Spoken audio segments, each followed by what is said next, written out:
How does the son of an illegal immigrant win an Olympic gold medal and become world champion in 2 different weight classes? Henry Cejudo was born in Los Angeles as the second youngest of 7 to illegal immigrant parents. His father, an abusive alcoholic, walked out on the family when Henry was 6. His mom, who spoke no English, worked 3 jobs to support her 7 kids by herself. However, despite these extremely humble beginnings, Henry knew he would be the one to change his family's destiny. He began working extremely young to support the family and told himself he would be the one to take them out of poverty. When he turned 10, he began wrestling under his older brother's guidance, and people took notice immediately. Henry wasn't sure how he would make money wrestling, but he knew if he took it far enough, he could somehow make enough money to support his family. Already a gifted athlete, his extreme motivation to take his family out of poverty motivated him to work much harder than everyone else, even from an extremely early age.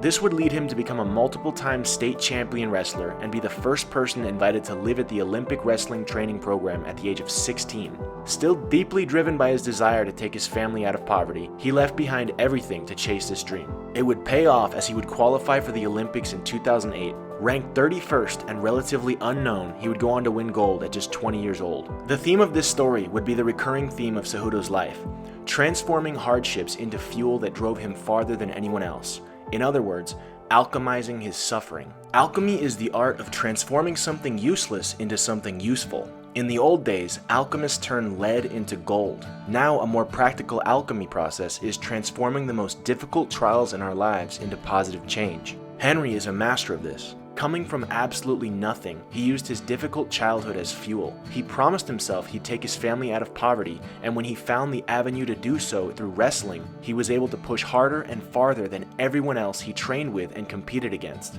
Many people in Cejudo's shoes would have attached the story that they were dealt an unfair hand in life and used it as an excuse why they never made anything out of themselves. But Henry did the opposite, and he did so his entire career. In 2012, Henry tried to win Olympic gold again.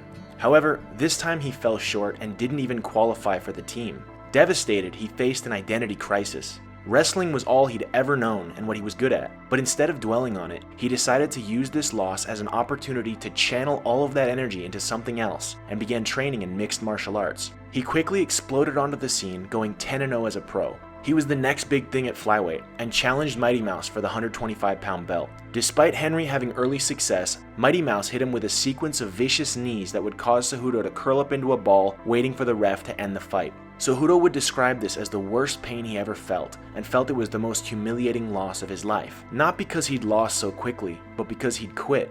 Henry, have you had a tough loss that, you learned a lot from?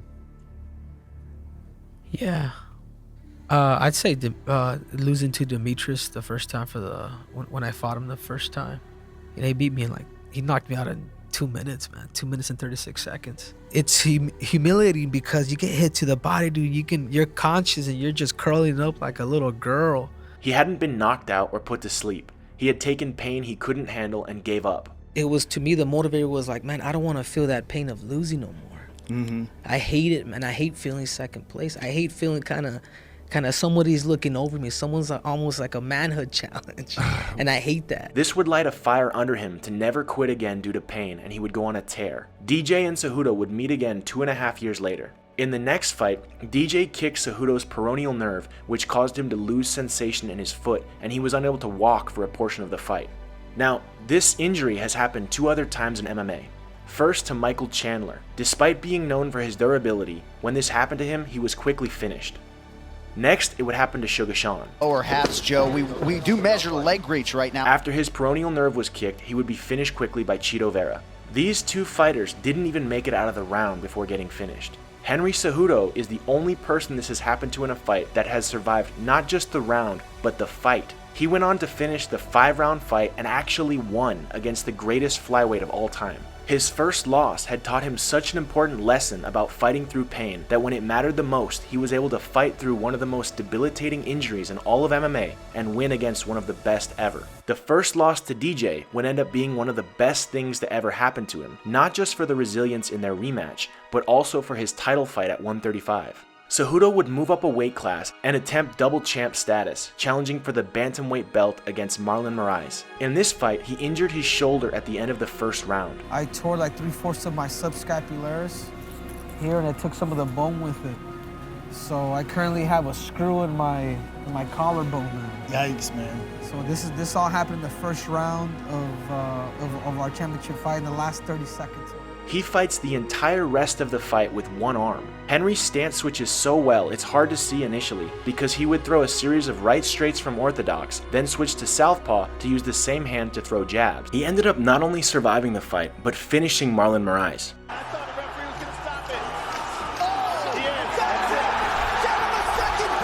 Fighting through a peroneal nerve injury against DJ and a shoulder injury against Moraes, it's possible to infer that if Henry never suffered that first brutal loss to DJ, he never would have become double champ and the fighter he is today. But it's only because he alchemized that loss into a lesson that he applied to his life. The past has already happened, and there's nothing you can do about the events themselves, but you can change how you feel about it and alchemize the experience to benefit your life. Henry did this 3 ways. He alchemized his difficult childhood as motivation to work extremely hard and get his family out of poverty, which turned him into an Olympic champion. Then he alchemized not making the Olympic team in 2012 into channeling all of that energy toward a different endeavor and forged an incredible MMA career. And finally, he alchemized the loss to DJ as a lesson to fight through any and all pain, which made him a double champ. Another great example of someone who alchemized their suffering is Michael Jordan. Michael Jordan is largely considered the greatest basketball player to ever live. However, he didn't even make the varsity team when he was in 10th grade. He went home and cried that day, but decided to use that as fuel to become the best player he could become. He's quoted as saying, "Whenever I got tired and figured I ought to stop, I'd close my eyes and see that list in the locker room with my name not on it. That usually got me going again." He chose to make the worst thing that ever happened to him the best thing that ever happened to him, and transform that difficulty into fuel in order to motivate himself farther than anyone else in the history of the sport. How you choose to view what happened to you is much more important than what actually happened to you. And this reframing of difficulty is what fueled both Michael Jordan and Henry Cejudo to become great. It is actually possible to infer that if Henry Cejudo never faced these adversities, he would never have become who he is today. If Henry had a normal childhood, he wouldn't have become an Olympic gold medalist. If Henry made the Olympics in 2012, he wouldn't have an MMA career. And if Henry beat DJ on his first try, he wouldn't be a double champ. Inside every adversity is the seed of a greater triumph, but only if you choose to alchemize the suffering into motivation or a lesson.